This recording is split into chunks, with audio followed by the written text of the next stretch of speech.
South Parkersburg, West Virginia, home of the Parkersburg South Patriots, your leader in combat sports and rock music. And now, your host of Roberts Report, Craig Vegas Roberts. Good evening, everybody. Welcome to Roberts Report. I'm your host, Craig Vegas Roberts, of course. It's good to be back on the air. I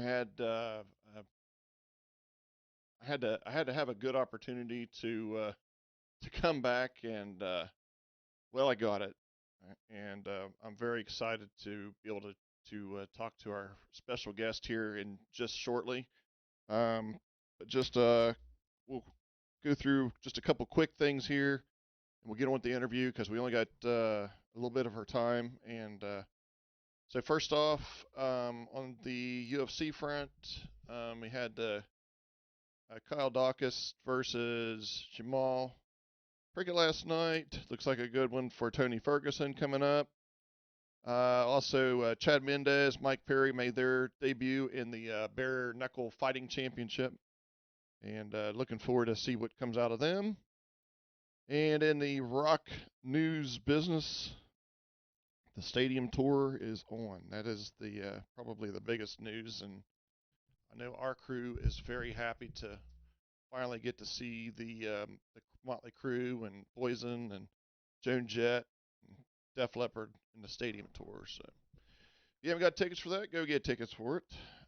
And let me change my screen around here. I apologize, but of course we're just starting stuff back up here. So I got to kick thing on here. So if I'm ever going to go to any of the clubs or do any of the, of course, the Andy Griffith Show trivias, I definitely want this person on my team to help out. Probably mostly because it is the daughter of Don Knotts. So without further ado, now I can hear you. Yeah, Okay, I apologize. good. Yeah, this is a new item on my mixer now for Zoom, and of course the first time I screwed it up. So that's what live does for you. You know how impromptu works, right? Oh yeah, my dad used to do live television, so all kinds of mix-ups. Yeah. So how are you doing? I'm doing great. I'm really excited about coming out to West Virginia and doing my show. I know March the 12th at the Smoot Theater. We're very excited. I've got my front row center tickets. Do you? Oh, I do. fantastic. Yep, very excited. And I also got the book. Oh, you got I my book? I Oh, I I ordered wonderful. it. Yep. So for those of you that don't have this yet, and if you are a fan of Don Knotts, like I'm sure millions of you are, make sure you either go on Amazon. I know Amazon. It's available in paperback, and Hmm. Weaver's Department Store has a few hardback copies. So if Right, you, because of the shipping crisis. That's the reason why the hardcovers aren't yeah, available to too many places right now. But I think in March it might improve, I hope. we hope so. Yeah, I feel privileged to be able to get a hardback. So hopefully we can get an autograph. Of course you will. Well, I do appreciate your time. I know you are very busy these days with, of course, your stand up, and Mhm. you know, and it's not just a stand up. From what I understand, it really is um, a tribute to your father's legacy. Well, they're two different things. The Okay. show that I'm bringing to the Smoot Theater and the Morgan Metropolitan Theater in Morgantown, that show is called Tied Up in Knots, and it's there's a little bit of stand up, but it's really a one person show. It's a full 90-minute, exciting, wonderful story of growing up with my father. The stand up comedy that I do is separate from that. Oh, That okay. in Yeah, and the stand up comedy I cover different topics, just like any stand up comedian would. But the show that I'm bringing to you is all about growing up with Don Knotts. And it's very different from the book, actually, because, well, a book is a lot longer than a show. So the book has more detail. but the show is a comedy. It's really fun. It's full of a lot of multimedia in the show, pictures, even movies. There's a home movie with me and my dad, and it's really a lot of fun. Whenever I ever Google anything, Andy Griffith Show or anything, I realized that the Andy Griffith Show was, it was I don't want to call it a fairy tale land, but it was a land that, that was put together. But um, seeing some of the pictures that, the backstage pictures of everybody just kind of sitting there, it just really makes you think, or it makes me think, of course, what was going through their minds at the time. And you know Yes. I mean, they probably had no idea at the time that this was going to be as huge as it was. They did not. They didn't even know if the show was going to make it on the air. At first, it took about 2 months for them to even know whether the show was given the green light to go, because back then it took a lot longer for them to get the okay from the execs and all that stuff. So they had about 10 shows in the can before they knew that they were on going to be a regular show and have a full season. Wow. Yeah, it's crazy. And I drive my wife up the wall sometimes with every time if I'm flipping through and it's the Andy Griffith Show, I gotta stop. It don't matter. Yeah, It don't matter. right. So you've started into um, some of the acting. I see you've went to Beverly Hills High School to start out with, Hmm. and then I assume USC is Southern California. That's right. University of Southern. We call it the University of Spoiled Children. That's the nickname. Would you consider you spoiled? Huh? Would you consider you spoiled? No, I wasn't, but but all my friends were. I hear you. I hear you. No, no, not just, I'm kidding about that. It's actually the college experience was great for me. I got to do a lot of plays, and I worked with Alex Siegel, who had been a big director in the 1940s. So that was the advantage of going to USC, is you got to meet some of the more established show business people. And my dad came to see me in shows there, and I took him there afterwards too, and he loved it. The campus was great. It was beautiful. That's pretty cool. Yeah. Is So I've got just a few questions here, and I tried to get as much into here as possible. So one of the things I was curious about is, you know, I did watch your interview with Huckabee, Hmm. and the name, of course, Ronnie Howard came up in the, how you weren't allowed, but he was allowed, and that sort of thing. So I'm kind of curious about a couple things. First of all, I'm curious, did you ever feel like, you was in his shoes? I guess that's the first question. I'll let I you was answer that. in his shoes. What do you mean exactly? Being able to be on his show or be on the show, I guess, and casting with it. I was just curious if you'd ever, or Well, not necessarily in his role, but acting on the. well, I wanted to be on the show.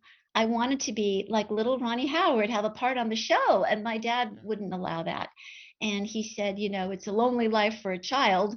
And I thought, yeah, gee, poor lonely Ron Howard, Yeah.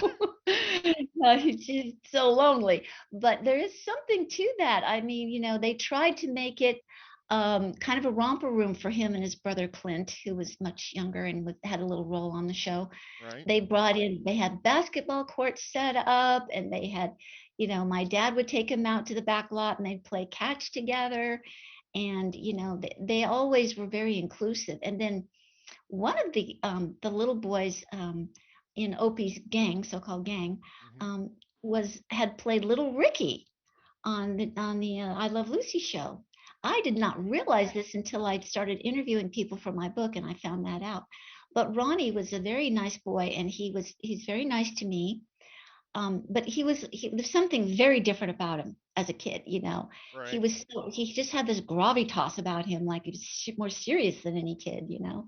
Right. But he had fun too, and he showed me a little transistor radio that he could hold right in the palm of his hand, which for those days was unheard of. You Right. know, in those days you had a big electric clock radio, and he had this thing, it was like gold, and it was right in the palm of his hand. So that showed, it kind of was a precursor to him being a movie director with his love of gadgetry, you know. Yeah, no And kidding. Now yeah, look at him. yeah. No, I talk quite a bit about that in my book, about what it was like to meet him. Now, did you hang out any with him or? A little bit, you know, when I was there on the set. I mean, we didn't hang out when we were not on the set. We weren't close that way. But I did when I was on the set. I would hang out with him. He went around and showed me some things on the set that were different, unique, and they played a lot of pranks in the Andy Griffith Show. There were a lot of pranks played, and he showed me some of the pranks that had been done. Some shoes that were nailed to the floor, Oh, things like jeez. and the prop man used to carve his initials in his props, and every prop that he made, he carved his initials, R.S., Reggie Smith. Huh. That's interesting. Yeah. So it was fun to go there, and it was just so strange to see the actors when they were not in their roles, you know, as I was like 7, 8 years old or whatever. You believe those characters, even me, even though I was in on that, you know, my dad, I saw that he was obviously not really Barney Fife, but seeing Right. the other people, the other characters, was a little bit of a shock, seeing that they were not like the character, they were nothing like the characters they were playing. So that was really intense. That was really amazing. Well, for him to for Don for your father to be able to break into that role like that, it's just I mean brilliant. You know, Yeah. he was definitely you know he was definitely a I don't even know what kind of words to put A on it. brilliant actor. It's A just brilliant actor and he comedian. was. I mean, and in all of in all of the movies, you know, you know, with Tim Conway and you know Mhm. everything. It was just, and it was kind of funny. You kind of noticed though that in some of the roles, a piece of Barney Fife seemed to kind of peep through, even in some of his, like in the Ghost of Mr. Chicken, the nervousness, you know, Yes, and you know, you could tell some Barney Fife kind of popped through a little bit, but that's for sure. yeah, It was kind of his core character. But in other movies like Pleasantville, yeah, if you ever saw that one, he played a very crusty character in that, right, which was what he was like that too. He could be crusty too. You know, yeah. he had a whole different side to him than what people saw, but he was a multifaceted person. And then of course Mr. Furley is, Furley, yeah, love Mr. Furley. yeah, That was a very different experience for him because it was the first time that he had been a regular on a sitcom since the Andy Griffith Show, yeah, which was now 20 years prior, and it was shot on film like a movie. But Three's Company was shot in front of a studio audience on videotape, so that was like almost like a live experience. yeah, They, yeah. they videotaped it twice, and then they would take the best one. But you know, he didn't have it. They didn't even use a teleprompter on that show, which, like all those type of shows in those days, they used teleprompters, except for Carol Burnett. But so it was really nervous. But all the other actors, John Ritter, Joyce DeWitt, Priscilla Barnes, Suzanne Summers, they were just in awe of him, you know. So he began to relax, and you know, and of course he was very welcome. Oh yeah, definitely, definitely. Yeah. And he played a good rigid person too. You know, when Mr. Furley had to get stern, you know, Oh yeah, oh he yeah. he was there. Now, That's right. did that seem more like him, like whenever he would be at home? Then I guess was he a strict? You know, when it come to like disciplining, was he a Well, stern person or? he was, yeah, most of the time he was very kind, very gentle, very easygoing.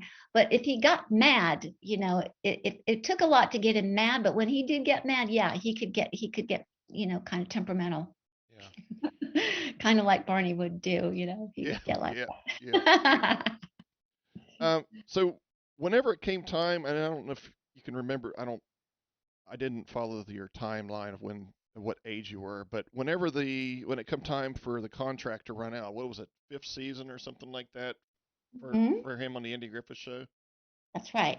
What was that like around the house then? I mean, there was really some uncertainty there, but was Well, I don't really remember that exactly. We were already going through a lot of changes with my parents' divorce and everything. I got you. And we had moved, we'd moved out of Glendale and we were living in Brentwood at the time. And my father stayed at the Sunset Marquis Hotel in Hollywood, which was kind of the place where all the celebrities would go for their divorces. Hmm. And I remember visiting him there, and he was walking around so lonely and sad and everything. And then one day he and my brother had this coin collection. They shared that love of collecting coins, and just to cheer himself up, he opened the drawer to look at his coins, and they'd been stolen. It was like, Oh, oh no, another thing. So anyway, there were all these changes going on, and then I was growing up, my brother was growing up, and we were changing schools and all of that. So I don't know that I really registered that much about the Andy Griffith Show, but what I really remember is that immediately after that, he was doing almost immediately, he was doing his Universal Films, right. which is, you know, the Reluctant Astronaut, The Ghost of Mr. Chicken, and all of those. There were five of them. So then he was completely consumed doing that. I got you. Pretty exciting. Yeah. Did he? I being from West Virginia, of course, I gotta ask. Did he follow Mhm. the Mountaineers, Well, or do you follow the Mountaineers? well, I have been recently, but because I have never been that interested in sports until recently. I got But you. my dad, I think that my dad was very in tune with Morgantown, not so much in the sports scene, but he would come back there every other year for his high school reunions. Oh wow. And he kept in touch with everybody he knew that he was close to in high school, and he was there all the time. And then my cousins lived there, um, so he would go and see whoever was left of his family was still there. So it was very important to him, and Morgantown was very important, and it's important to me. I follow events in Morgantown too. So I'm really excited to come and meet. And I have a little story about Parkersburg in my book too, just a little bitty one, having to do with Earl Greasy McNeil, who was the football coach for the Mountaineers early on, and then he later went to the football hall. I think it was the Football Hall of Fame in the 1960s. But Oh he was from okay. Parkersburg. He was from Parkersburg, so I mentioned that. Yeah, I can't wait to get into reading it. I read the foreword. That was from, of course, um, Betty, Betty Lou, Betty Lynn, right, Betty Betty Lynn. Lynn, not Betty Lou. Gosh. Yeah, It works. yeah. But yeah, I can't wait to read it though. I'm really looking forward to it. Good. Well, Karen, I really appreciate your time, and I know you're very busy, and I appreciate it. The 20 minutes went very quickly here, but Thank you. I appreciate your time, and I look forward to seeing you on March the 12th at the Smoot Theater here in Parkersburg. I look forward to meeting you. And And obviously, people don't forget to buy the book right. and read the book. And There you that's my go. sign off face. Goodbye, guys. Well, thank you so much, Karen. I appreciate your time, and you have a great Sure. evening, great Sunday, and we'll be You. seeing you here next month then. All right. See you soon. All right. Thank you. Take care. Bye.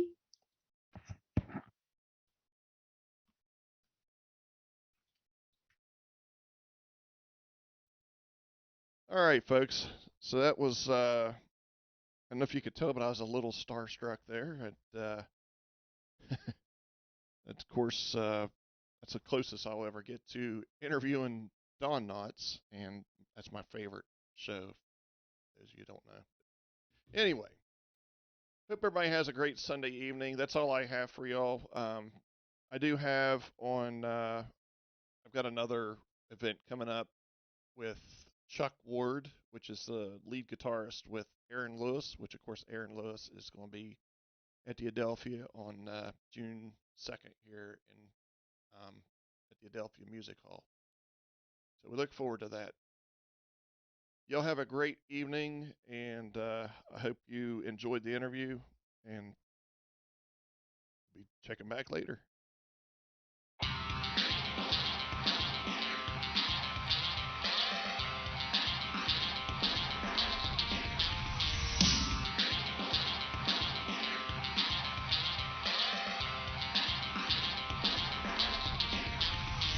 And I've been thinking that maybe it's time to let 'em know that we're alive. Everybody, lift your hands to the sky. If you feel me, let them know that we will carry on.